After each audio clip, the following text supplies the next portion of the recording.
নমস্কার বন্ধুরা, ভারতীয় ডাক বিভাগ বা পোস্ট অফিসের পক্ষ থেকে তাদের যে জনপ্রিয় স্মল সেভিং স্কিম বা ক্ষুদ্র সঞ্চয় প্রকল্প আছে এবং সেই সঙ্গে লোনের যে সুবিধা আছে সেই সুবিধাগুলিতে নতুন একটি পদক্ষেপ নিল এবং যার ফলে উপকৃত হবে দেশের সমস্ত পোস্ট অফিসের কোটি কোটি গ্রাহক।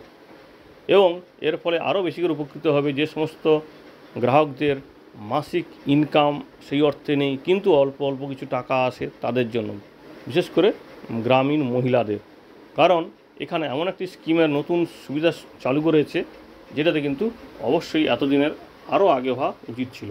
বিষয়টি হচ্ছে কি, রেকারিং ডিপোজিট এবং পিপিএফ অ্যাকাউন্ট এবং সেই সঙ্গে লোনের বিষয়ে এই নতুন পদক্ষেপটা নিয়েছে। বিষয়টা হচ্ছে, আপনারা জানেন পোস্ট অফিসের পক্ষ থেকে কিছুদিন আগে আধারের মাধ্যমে, অর্থাৎ কেওয়াইসি আধার বায়োমেট্রিক মাধ্যমে কেওয়াইসির মাধ্যমে তাদের ক্ষুদ্র সঞ্চয় প্রকল্পে কিছু স্কিমে ইনভেস্ট করতে দিচ্ছিল, যার মধ্যে কী ছিল, MIS অর্থাৎ monthly income scheme, time deposit অর্থাৎ ফিক্সড ডিপোজিট, কিষাণ বিকাশপত্র, জাতীয় সঞ্চয়পত্র, এই সমস্ত বিষয়গুলিতে এতদিন কী ছিল, অনলাইনে বা কেওয়াইসির মাধ্যমে টাকা জমা বা অ্যাকাউন্ট খোলার সুবিধা দিয়েছিল।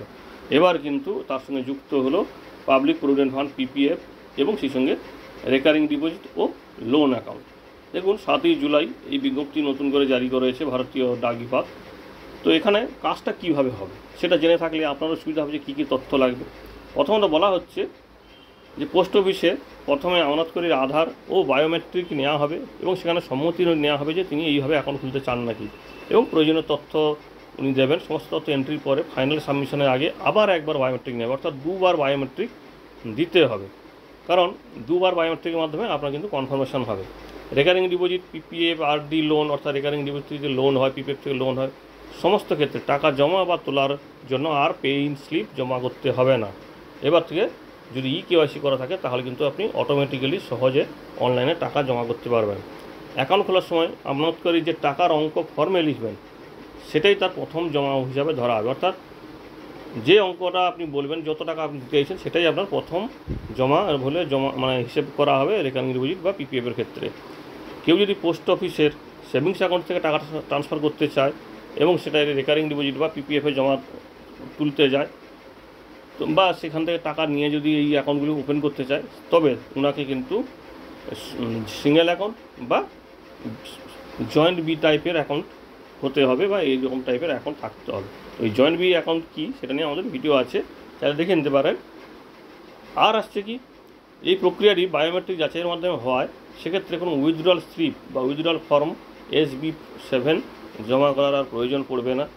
এবং সেই সঙ্গে এই নতুন ব্যবস্থার ফলে রেকারিং ডিপোজিট এবং PPF অ্যাকাউন্ট খোলা আরও সহজ এবং ডিজিটাল হয়ে গেল, যার ফলে উপকৃত হবে দেশের কোটি কোটি মানুষ। দেখুন এর পরবর্তীতে তারা বিজ্ঞপ্তিটা দিয়েছে কী কী সুবিধা।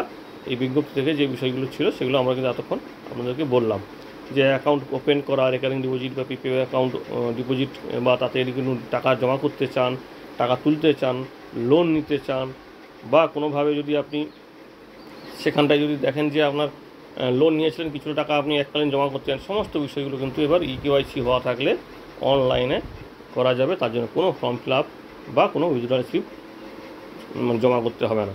এটা হচ্ছে ভারতীয় ডাক বিভাগের পক্ষ থেকে অবশ্যই একটি বড় পদক্ষেপ, কারণ সমস্ত ব্যাংক যেখানে ডিজিটাল হয়ে যাচ্ছে সেখানে ভারতীয় ডাক বিভাগ অনেকখানি পিছিয়ে আছে। তো সেখান থেকে বেরিয়ে আসার চেষ্টা করছে যাতে তাদের গ্রাহক সংখ্যা আরও বাড়ে এবং গ্রাহকরা যাতে আরও সুবিধা পায়। তো খবরটি কেমন লাগলো বা এই সুবিধাটি নিয়ে আপনি কি বলতে চাইছেন? কারণ এই রেকারিং ডিপোজিট খুবই জনপ্রিয় এই কারণে, বিশেষ করে গ্রামের সাধারণ মানুষ, যাদের খেটে খাওয়া মানুষ বা গ্রামীণ যে মহিলারা, তারা কী করে অল্প অল্প টাকা পেলে তারা রেকারিং ডিপোজিটে দেওয়ার চেষ্টা করে। তো সেটা কিন্তু অবশ্যই একটি বড় পদক্ষেপ। সবসময় ব্যাংকে গিয়ে লাইন দেওয়ার বা এই ফর্ম ফিল আপের ঝামেলাটা থাকছে না। ধন্যবাদ।